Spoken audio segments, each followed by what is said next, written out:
At ABC News exclusive, just a short time ago, the woman at the center of a firestorm answering questions for the first time about the owner of the LA Clippers, Donald Sterling. She was the one who recorded him making racist comments. How she explains it in a moment, but first, who is she? That young mystery woman hiding behind the visor, the woman involved with a billionaire, nearly 50 years her senior. Daily skate every day like this. Just one block? You have seen her all week, skating in front of her house with that odd visor covering her face. You guys want some water? Or exiting a restaurant, espousing presidential aspirations. One day I will become president of the United States of America. Who is she? She is 31-year-old V.Stiviano, the woman often at Sterling's side at Clipper games, nearly 50 years his junior. On Instagram, she calls herself an artist, lover, and philanthropist. But it was that Instagram account that got her into hot water with Sterling when she posted that picture of herself with Magic Johnson. Sterling's anger at Stiviano, part of that now famous recording. Why are you taking pictures with minorities? Why? What's wrong with minorities? It bothers me a lot that you want to broadcast that you're associating with black people. Stiviano says she's half black, half Latina. Her name was Maria Vanessa Perez until 2010 when she legally changed it because she says she felt she hadn't, quote, yet been fully accepted because of my race. In the recording, despite Sterling's anger, Stiviano tries to make peace. Here you go, honey. A little bit of juice, baby. Thank you, Eddie. Honey, if it makes you happy, I will remove all of the black people from my Instagram. Donald Sterling has allegedly showered Ms. Stiviano with gifts, including a $1.8 million duplex, this Ferrari, 2 Bentleys, and he threw in an extra $240,000 to cover living expenses. But Sterling is still married to the same woman he married 57 years ago. Seen here next to Stiviano, the 80-year-old Mrs. Sterling wants those gifts back.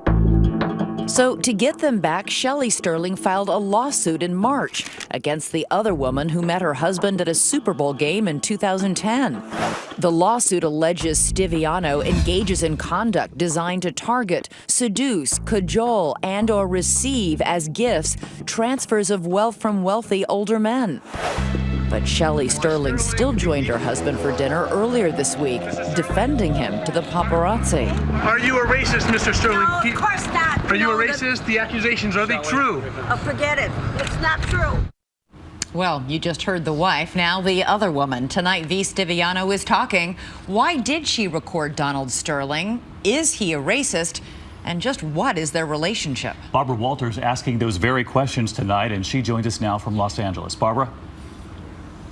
David and Elizabeth, it has been such a roller coaster day. We met with Donald Sterling and V.Stiviano, who describes herself as his personal assistant, several times. Both agreed to speak to me, and then it went back and forth and back and forth. Finally, Donald Sterling decided not to be interviewed, but his companion, the woman you have seen with a visor, she did speak to me. So here is that interview with V.Stiviano. Ms. Stiviano, you just left Donald Sterling. What is his state of mind right now? Confused. I think he feels very alone, not truly supported by those around him, tormented, emotionally traumatized. You were with him, so he's not alone. I'm with him in a state of where I want to help him, urging him to come to his own rescue. But even so, I think he feels that he's alone.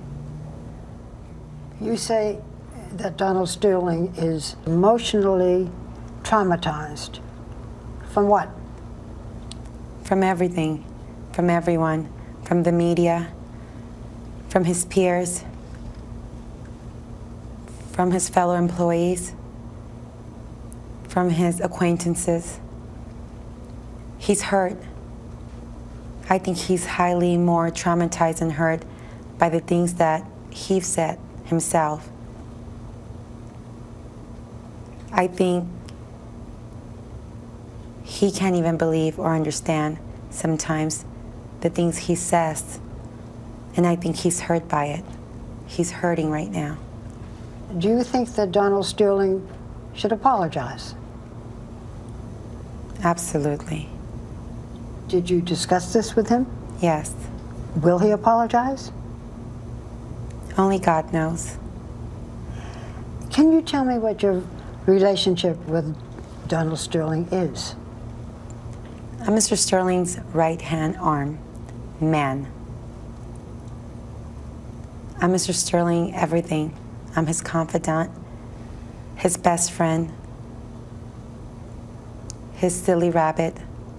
His what? His silly rabbit. His silly rabbit? Yes. Is that what he calls you? No, That's I what call you- myself that. I see, okay. I joke around and I make him laugh. I do things that some people find very silly, or I do things that sometimes people can understand our relationship.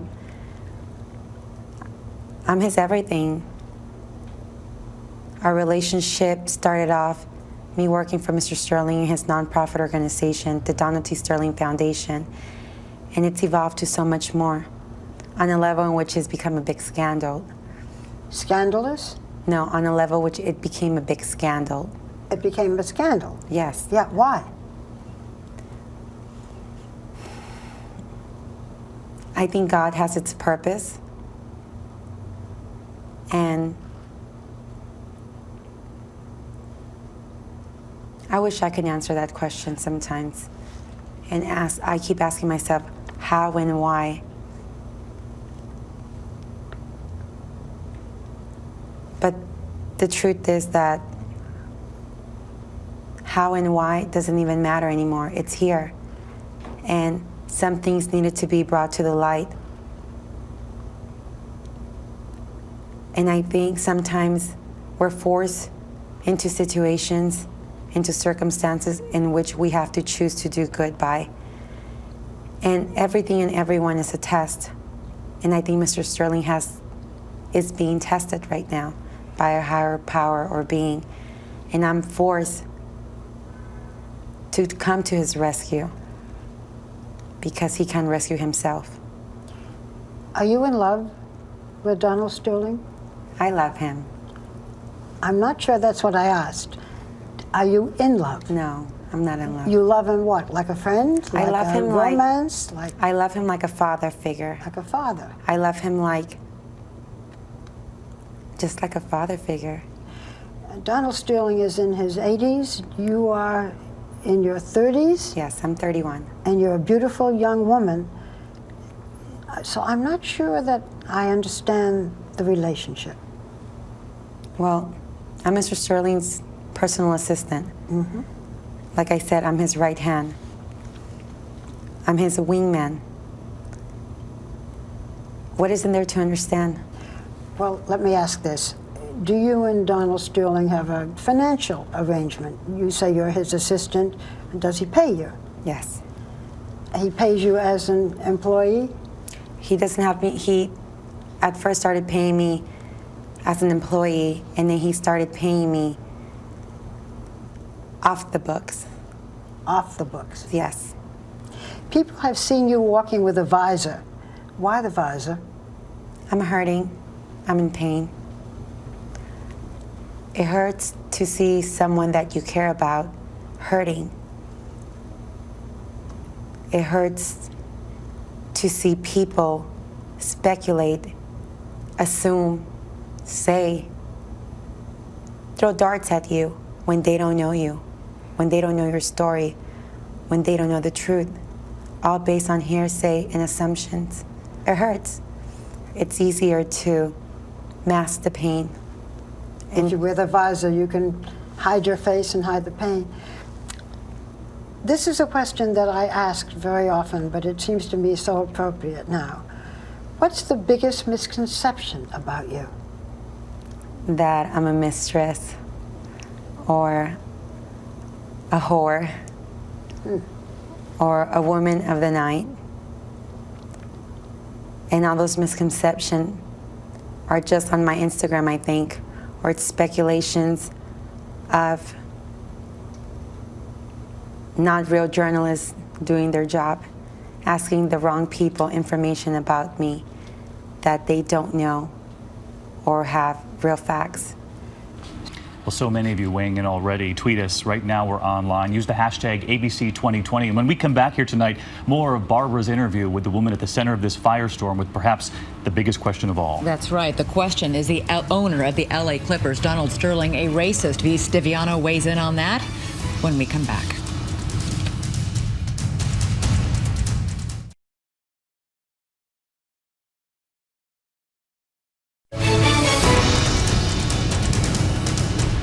Now we continue with more of Barbara Walters' exclusive interview with V.Stiviano, the woman who's hiding behind that visor no more. And of course, the big question remains, did he mean what he said on those recordings? Does V.Stiviano believe that the owner of that team is a racist? Here again, Barbara Walters. Is Donald Sterling a racist? No, I don't believe it in my heart. Have you heard him say derogatory things about minorities in general and blacks in particular? Absolutely. You've heard him say derogatory things? Yes. Don't they sound racist to you?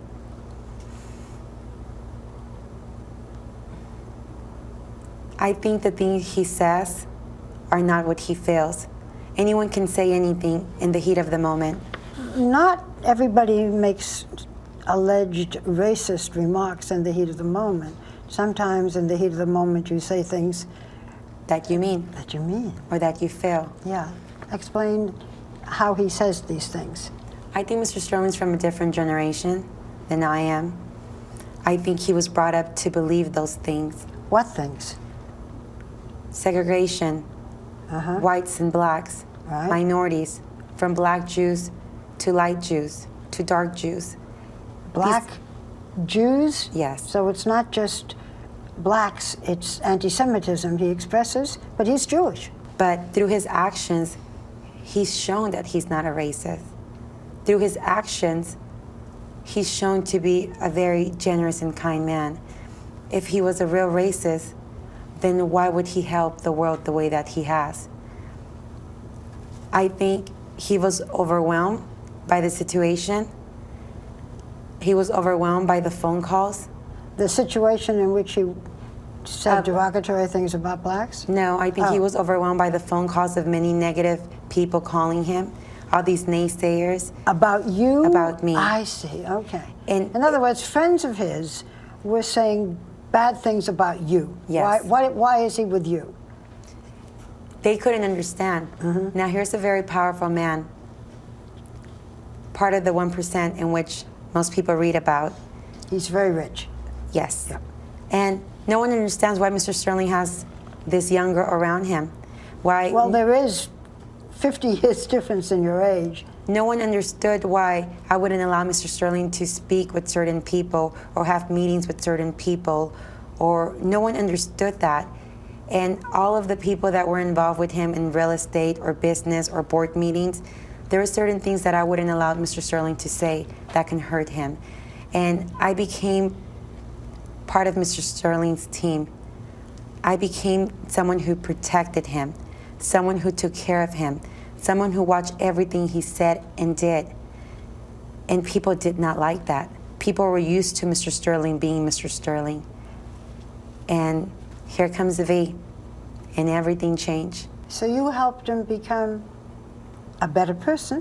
In every way. In every way. I want to go through some of the things that he has said and get your comment on them.